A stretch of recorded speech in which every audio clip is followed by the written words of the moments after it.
So, we all know what alignment is and where your elbow, your draw elbow, should be in relation to the arrow line when viewed behind or viewed overhead. But what about elbow position up and down? Where should that be? What is a rough acceptable range? And most importantly, how do you tell at home? That way you can analyze your own shots and coach yourself to be a better archer. You're watching the Kaminski YouTube channel.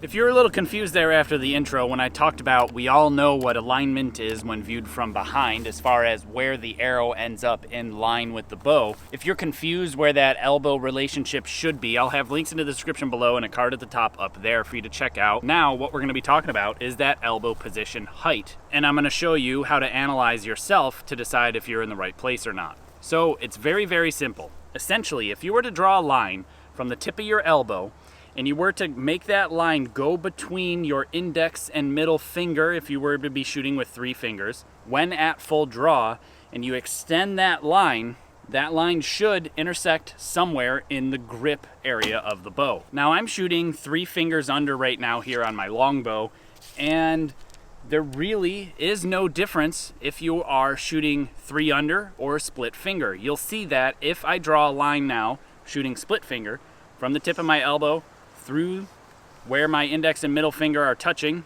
basically where the arrow nock is, of course, you'll see that that line also intersects with the grip. Now this is a rough rule of thumb for a reason. Basically, you've got 2 contact points on your bow. The string, where your fingers touch the string, and where your hand touches the bow grip. And what you want to do is exert forces into the bow very efficiently. If you're not being efficient about it, you're basically expending more energy than necessary, and you're going to tire quicker and potentially be limited in draw weight. And we all know that a little bit more draw weight will help clean up release and a few other factors, and it's always better to be efficient anyway. So the reason that we go from the tip of the elbow to these 2 fingers is simply because normally I would use the nock as a reference when shooting split finger, but what happens when you start string walking? If I string walk really deep, I hope this bow survives, I've not done this before, and I were to draw a line from the tip of my elbow to the nock, you'll see that it goes way above the grip. That's because that's not my contact point. The nock is not my contact point. When I'm shooting split finger, it is my contact point. And then you can see that line easily touches the grip. So that's why you go between the index and middle finger. You could go to the middle finger, I suppose, and use that as a reference guide because that's ultimately the center contact that you're using on the bow, on the string specifically.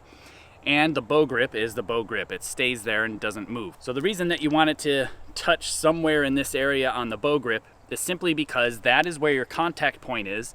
And if your forces are directed to that elbow tip through the string and you have those things in a line, you're very efficient. Now you might have a question, what about a recurve bow? What about a barebow? What about a compound? Because I'm shooting a trad bow here, they're all the same basically. So anything with a single string that you're using fingers to hold on to, you can do the tip of the elbow through the index and middle finger area and continue it through.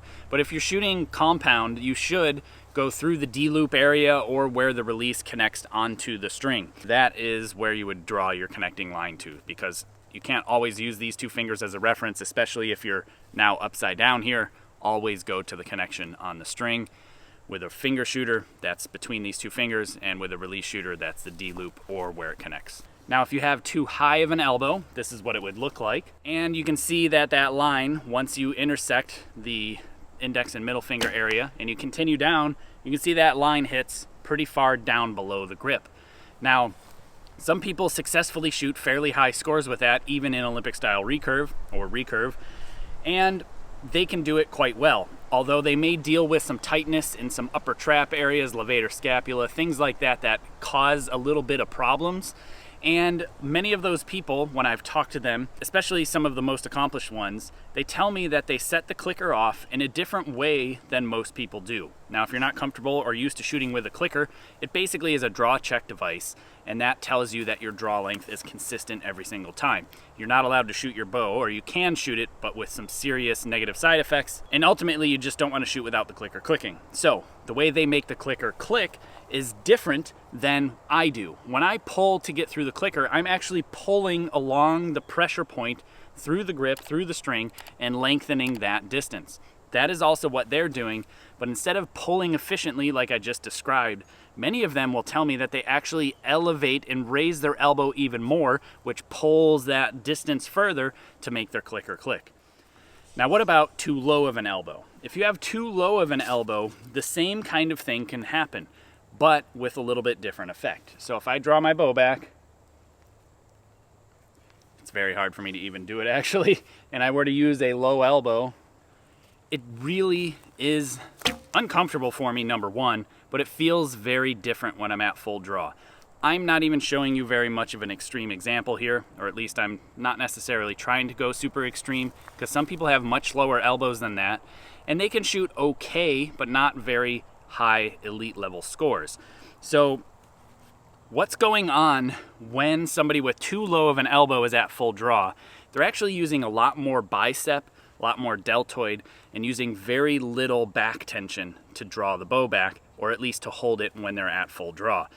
And it just, again, is not efficient. That line, as you see when I'm at full draw, is going above the grip when you continue through the index and middle finger touching points, and it's just not efficient. So, a rule of thumb, a rough guidance is take a picture of yourself at full draw, videotape yourself like I am right now, pause the video when at full draw, or have somebody take a picture when you're at full draw, and all you want to do is take a piece of paper, you can put it over your phone, on the computer, whatever, you can get some fancy software if you really want to, and draw a line from the tip of your elbow where the index and middle finger intersect and touch the string, continue it towards the bow, and then see if it lands within the grip. If you're outside of that, you might want to tweak your form and adjust that elbow height and potentially see if you can get your shot to feel a little bit more efficient. And if you can do that, hopefully you'll have a little bit more efficiency on your side to shoot shots a little bit easier, to spend less energy, and hopefully have more fun shooting archery. This video came from a really good request on my YouTube channel comments down below that said, hey, I've got a question about elbow height. What is too high? What is too low?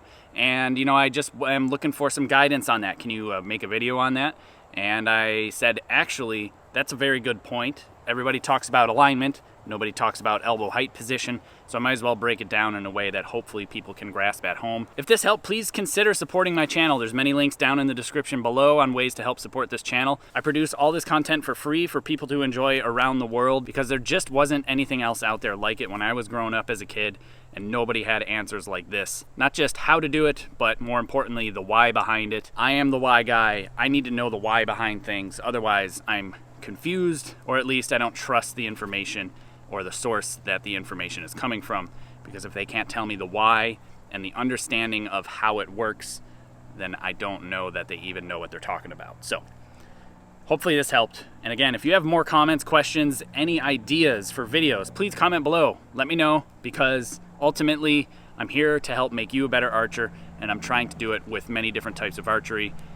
This applies to everything. This type of form thing applies to compound, recurve, barebow, you name it. It applies to all types of archery. And yeah, I'm excited and happy to share this information with you.